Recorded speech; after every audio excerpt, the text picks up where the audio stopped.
This is a short video about indirect statement for Latin GCSE. Now, perhaps somewhat obviously, indirect statement reports a direct statement, i.e. somebody else's words or thoughts, or perhaps even actually sometimes what they have seen or what they have heard. Now, in Latin, the subject of the indirect statement is going to appear in the accusative, and the verb is going to change from an indicative from the direct statement and become infinitive. Hence, indirect statement is often referred to as accusative plus infinitive. Now, because we are looking at the infinitive, indirect statement uses the infinitive, let's just have a quick recap on how to form the infinitive in the various tenses and voices. Now, obviously, present active is nice and straightforward. It's our second principal part. To make that passive, all we do is we swap the E for an I, apart from in group 3 verbs like mitto, where it's not mitteri, but the E and the R drop out and you get just mitti. Our perfect active infinitive, unsurprisingly, is formed from our third principal part. We have our perfect stem and we add the letters I, S, S, E, so we get parawisse. The perfect passive infinitive is formed from our fourth principal part, supine.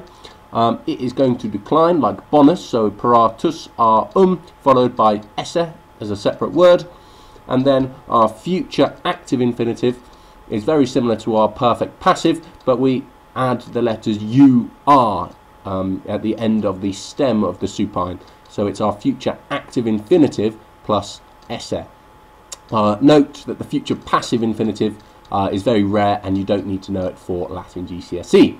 Right, so let's, just before we have a look at an example, note that in English we often want to have the word that as part of our translation.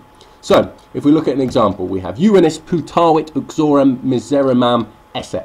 The young man thought that his wife was very sad. So there, the subject of the direct statement, the wife, goes into the accusative, and we can see that esse there is our infinitive. Now note that this indirect statement is introduced by what is called an above the neck verb. And indirect statements can be introduced by a variety of these. Now here are some examples. We have dico, I say, which is perhaps the most common.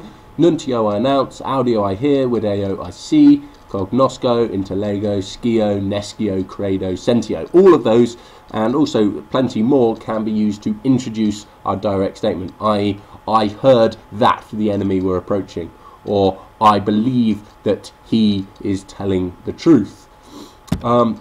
Now, the tense of the infinitive is determined by the tense of the original direct statement. And if the above the neck verb, so not the infinitive, but if the above the neck verb, the introductory verb, is past tense, then the infinitive is still going to be in the tense of the original statement, but an adjustment is made in the English translation. Now, it might seem confusing, but if we look at an example, hopefully that will clarify things. So, again, if we look at our same example, Juvenis putavit uxorem miseremam esse. So the original statement was, my wife is very sad.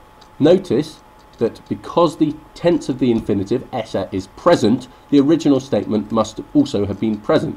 So what my wife is very sad, is present, so we use the present infinitive.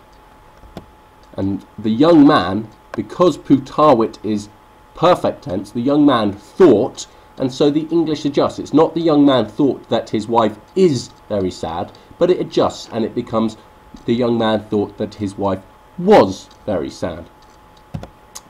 This is perhaps a little bit more obvious if we look at a different tense of infinitive. So we have Juvenis sciuit sororem uxoris necatem esse. So here sciuit, our introductory above the neck verb, is still perfect. We have our accusative, sororem, uxoris here is genitive, and then we have necatem esse, which is our perfect passive infinitive. Notice that necatam, because that part declined, the am is agreeing with sororem, which is singular, feminine, and obviously accusative. So necatam is singular, feminine, and accusative.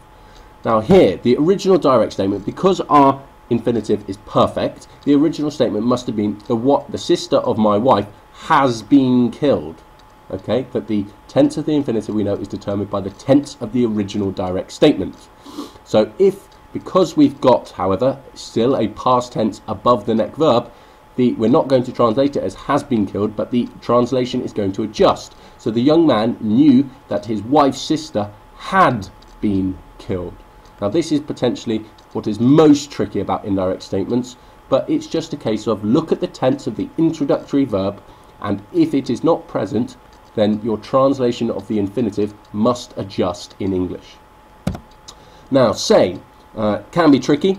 Is used if the subject of the infinitive, i.e. in the indirect statement clause, is the same as the subject of the main verb. Otherwise, if you're talking about some other specified he or she, unspecified he or she, then you use part of is, id instead. So if we look at an example, again, hopefully that will clarify. So Juvenis scivit se uxorem semper amateurum esse. So here we've got say, so it must be referring back to the subject of the main verb. So the young man knew that he, i.e. the young man, that he would always love his wife. Now notice here also that you've got two accusatives. You've got say and uxorem. So how do you know which one is the subject of the infinitive and which one is the object? Well, it's as simple as context will obviously help you, but also word order. Say comes first, and so say is the subject, uxorem is the object. So the young man knew that he, subject, would love, uxorem, his wife, object, always. So just to summarise, indirect statement can be tricky.